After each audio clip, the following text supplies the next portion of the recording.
तो राजस्थान की नागौर लोकसभा सीट पर मुकाबला बेहद दिलचस्प हो गया है। यहां पर बीजेपी की ज्योति मिर्धा के सामने आरएलडी के हनुमान बेनीवाल मैदान में है, जिन्हें ज्योति मिर्धा कलयुग का हनुमान बता रही हैं। चुनावी सभाओं में डिग्री पॉलिटिक्स पर भी अब खूब बहस हो रही है। ज्योति मिर्धा के साथ न्यूज 18 इंडिया की एक्सक्लूसिव बातचीत में आप देखिए किस तरह के दावे ज्योति मिर्धा के।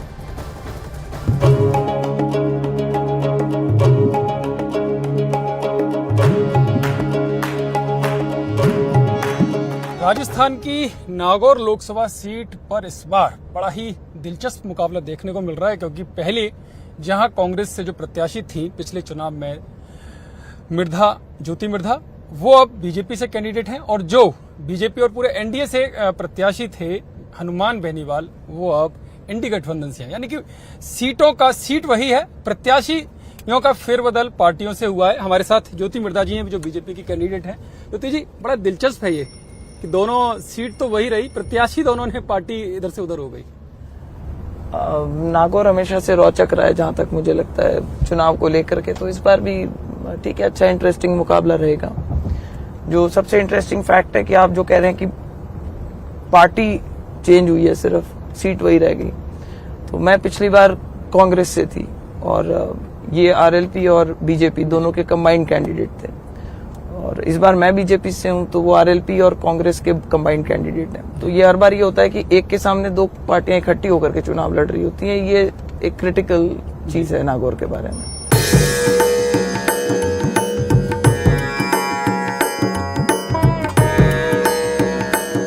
अगर नागौर की हम बात करें तो क्या आपको लगता है कि नागौर के लिए क्या होना चाहिए? कोई एजेंडा आपने बनाया है? क्योंकि संकल्प पत्र आएगा, उसमें देश का एजेंडा तो आपकी सरकार रखेगी। नागौर के लिए क्या होगा?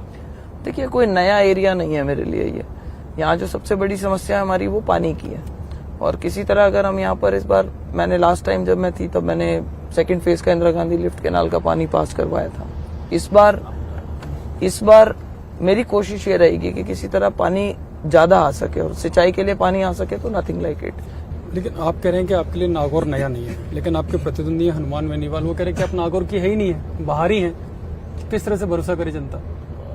जनता अपने आप फैसला कर लेगी, पता चल जाएगा। ये तो उनके पास में कोई बोलने के लिए मुद्दा नहीं होता, तब फिर वो इस तरीके के मुद्दे गढ़ के लेकर के आते हैं। और जनता अब उनसे ये सवाल पूछ रही है कि जब वो लास्ट टाइम सांसद बने थे तो उन्होंने कोई भी क्षेत्र ऐसा नहीं था जहाँ पे उन्होंने सिवाय अपनी असेंबली कॉन्स्टिट्यूंसी में गए हो तो पता नहीं, बाकी आप कहीं भी जाकर के अगर पूछेंगे तो लोकसभा कॉन्स्टिट्यूंसी में उनके बहुत ही कोई लिमिटेड कहीं को पर्सनल प्रोग्राम में चले गए हो तो बात अलग है। बाकी उन्होंने न तो टूर किया अपना एरिया, ना उन्होंने अपनी एमपी लैड के जो पैसा था वो कहीं जाकर के दूसरी विधानसभाओं में भी दिया है। तो ये शिकायत आपको सब जगह मिलेगी। आज हम जायल में थे, जितनी जगह मेरे कार्यक्रम हुए वहां पे उन्होंने अपने एमपी लैड फंड से 0 पैसा लगा रखा है। अनाउंसमेंट भी करी तो पैसा नहीं दिया। तो आप उससे अंदाजा लगा सकते हैं कि भाई उनका कभी भी मकसद नहीं था दोबारा एमपी इलेक्शन के लिए, वो कभी प्रिपेयर नहीं कर रहे थे। ये सिचुएशन आई तो उन्होंने देखा कि ये शायद उनके राजनीतिक जीवन को खतरा लग रहा था, या उनको लगा कि हमें आगे नहीं बढ़ने देना चाहिए, और उन्होंने ये गठबंधन करके सामने चुनाव लड़ने आ गए। आप कह रहे हैं कि उन्होंने एमपी लैड का नहीं लगाया, लेकिन ऐसा ही आरोप वो आपके ऊपर लगाते हैं कि जब आप सांसद रहीं तब आपकी हाजिरी बेहद कम रही और नागौर के मुद्दे आप लोगों ने नहीं उठाए। हाँ, उन्होंने बोला कहीं पे कि 30-32% मेरी हाजिरी थी। पीआरएस की वेबसाइट पे अवेलेबल है, और आप चेक करेंगे तो मेरी 93% अटेंडेंस थी, उनकी 90% थी। यानी कि उनसे ज्यादा रही है आपकी? जी। आपने चुनौती भी दी है कोई उनको?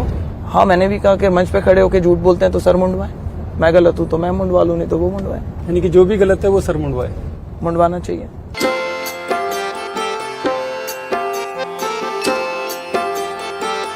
आप पर लगता नहीं कि कुछ ज्यादा ही व्यक्तिगत तौर पर आरोप लगा रहे हैं, तू मैं की राजनीति करते हुए नजर आ रहे हैं? अब आपकी डॉक्टर की जो डिग्री है उसे भी फर्जी बता दिया? पता नहीं, पहले बोल दिया उसको कि डिग्री मेरी कोई पता नहीं साउथ से ली हुई है, कहाँ से ली हुई है। जब मैंने वो डिग्री मेरी दिखा दी तो बोले नहीं, फर्स्ट ईयर इन्होंने कहीं साउथ से किया था और उसके बाद ट्रांसफर ले लिया था। तभी मैंने इनको बोला था कि ये हनु भाई LLB टाइप के हैं, कि डिग्री तो इनके पास लॉ की है जो शायद इन्होंने टीचरों की कॉलर पकड़ के ली है, लेकिन इनको इतना सेंस नहीं है कि मेडिकल कॉलेजेस के अंदर एडमिशन जो होते हैं वो ट्रांसफरेबल नहीं होते हैं, और साउथ से यहाँ जा रहे हो तो मतलब ये तो मेरा ख्याल संभव ही नहीं होता। आप हनुमान बेनीवाल को राम का सारथी नहीं बनने देंगे? राम आपके हैं और आप ही के लिए यहाँ पर? मैंने ऐसा नहीं कहा, राम सबके है। मैंने कब बोली ये चीज? आपने बोला, जी। आपने बोला। कि राम मेरे हैं। हनुमान को राम का नहीं मिलेगा यहाँ पर फायदा। ये कलयुग का हनुमान है, इसको आप उस राम से तुलना मत कीजिए। ठीक है, बहुत बहुत धन्यवाद। ये ज्योति मिर्धा जो करें, एक हनुमान बेनीवाल कलयुग के हनुमान है और भगवान राम से उनकी तुलना नहीं करनी चाहिए। और जहां तक नागौर की बात है तो इस बार नागौर की जनता का विश्वास उनको जरूर मिलेगा।